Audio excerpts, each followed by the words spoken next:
एक त्यांची रुखरुख आहे की काही वॉर्डांमध्ये कायम भारतीय जनता पक्षालाच जागा मिळालेल्या आहेत, तिथे आम्हाला शिवसेनेचं काय. तर तिथे आपल्याला कल्पना आहे की ठाणा आहे, मुंबई आहे, सांगली आहे, नाशिक आहे, अशा ठिकाणी जिथे विद्यमान नगरसेवक असतात. मग समजा आमचे असतील, शिंदेच्या नेतृत्वाखालच्या शिवसेनेचे असतील, तर ते विद्यमान नगरसेवकांच्या जागा साधारणपणे मागितल्या जात नाही, तसा आतापर्यंतचा नियम असतो.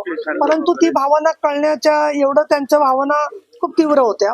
पण हसत खेळत, पण थोडीशी रागवून, पण थोडी प्रेमाने अशी व्यवस्थित चर्चा झाली आणि माननीय बाळासाहेब ठाकरे यांच्या आदेशाला स्मरून आपण चांगल्या प्रकारे शिवसेनेच्या संदर्भामध्ये मार्ग काढायचा या संदर्भामध्ये त्यांनी भूमिका सांगितली. मी त्यांना हे पण विचारलं, कारण मी एका वृत्तवाहिनीवर पाहिलं होतं की माझा राजीनामा दिला.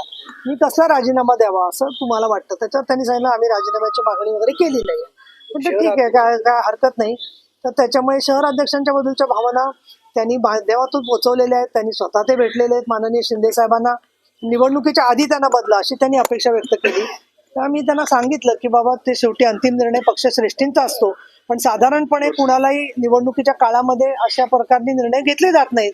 ते तुम्ही समजून घ्या. काही नवीन आलेल्या लोकांबद्दल त्यांना शंका होती, तिथे मात्र मी स्पष्ट सांगितलं की पक्षश्रेष्ठींचा आदेश हा अंतिम असतो. त्यामुळे हिंदू हृदय सम्राट बाळासाहेब ठाकरेंनी घेतलेले आदेश असतील किंवा इतर पक्षश्रेष्ठींनी घेतलेले निर्णय असतील, त्याच्यामध्ये गेल्या 25 वर्षात ना मी कधी बदल केलेला आहे ना माझं मत मांडलेलं आहे. ते म्हणतील त्याला हो म्हणणं हे शिवसैनिक म्हणून माझं कर्तव्य आहे आणि त्याच्याबद्दल त्यांच्या मनात चांगली भावना होती.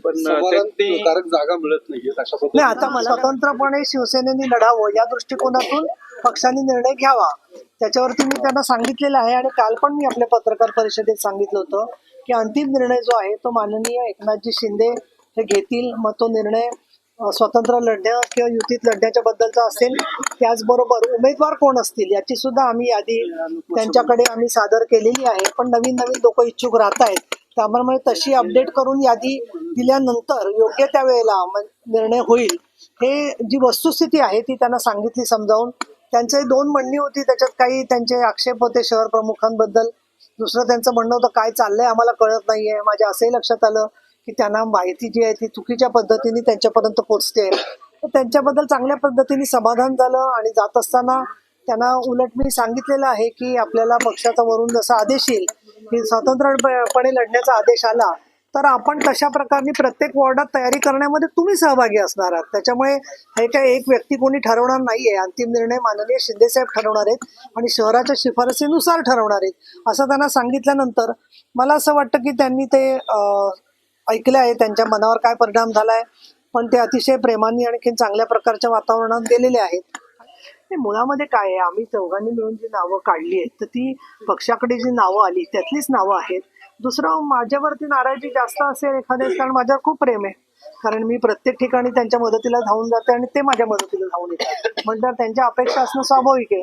आणि दुसरं पक्ष म्हणून विचार केला म्हणूनच शेवटी पक्षाचेच लोक आहेत ना, जे लोक आहेत ते पक्षाचेच आहेत ज्यांची नावं आली होती. आणि दुसरं महत्वाचं म्हणजे उद्या दुर्दैवानी समजा असं झालं की आपल्याला युती होतच नाहीये, तर अशा वेळेला सुद्धा लढताना मी त्यांना सांगितलं सगळ्यांना की काही ठिकाणी 2 इच्छुक आहेत, 3 इच्छुक आहेत, तिथेही पक्षाचा निर्णय ऐकायलाच लागेल ना. तिथे असं निदर्शनं करून आलेत आणि बोललेत आणि लगेच ती तिकीटं घेतली असं होऊ शकत नाहीये. ते समजू शकतात. फक्त त्यांची अपेक्षा भाजपकडून आहे, पण ती भाजपकडे डायरेक्टली त्यांनी जाऊ नये असं मला वाटतं. त्यामुळे त्यांनी माझ्याकडे मांडली.